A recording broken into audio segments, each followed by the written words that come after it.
I'm making that agua sandia.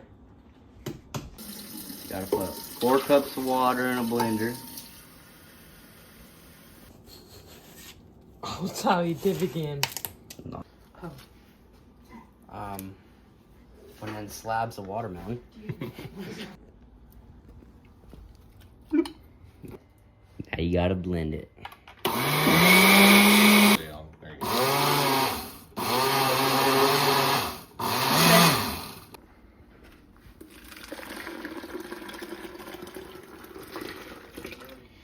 Definitely a little chunky. Now we're gonna put some sugar. Oh yeah, that's a lot of sugar. Now we're doing some lime squeezing. Lime juice. Oh yeah. And this is how it will look when it's finished. All stirred up. And chunky. Lemons added. Limes. Wow. So here's a little information about the watermelon drink that we made. It's a quintessential Mexican beverage. Perfectly captures the essence of freshness in a glass. Translating of fresh waters in Spanish, these drinks are made from a colorful medley of fruits, vegetables, flowers, or seeds blended with sugar and water to create a refreshing thirst quencher. Here's history and origin on the watermelon drink. Burn it. Many centuries ago, historical accounts mention that the Aztecs would travel to Tenochtitlan, present-day Mexico City, to purchase fruits for their agua fresca. Fast forward to the 1940s when a street vendor introduced this drink. It quickly gained popularity in local markets. Mexican folklore even tells stories how Aztecs used ice from the dormant volcanoes Popocatépetl and Iztaccíhuatl to cool their beverages. I'm doing tablitas, which are like basically ribs, but like reverse. Dad, bro. Oh, that was...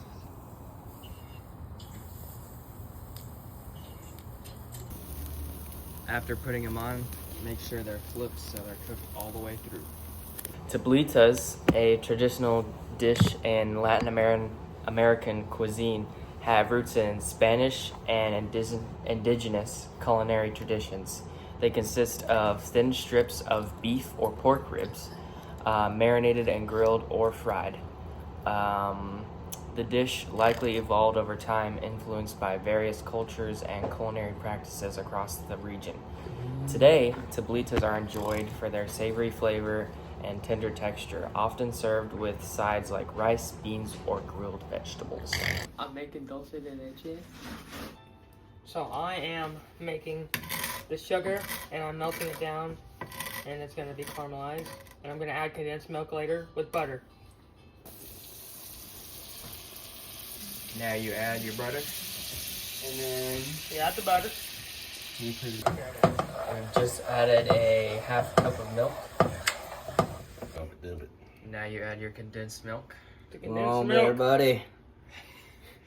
Little sludgy. Specifically add the whole can until it gets thick.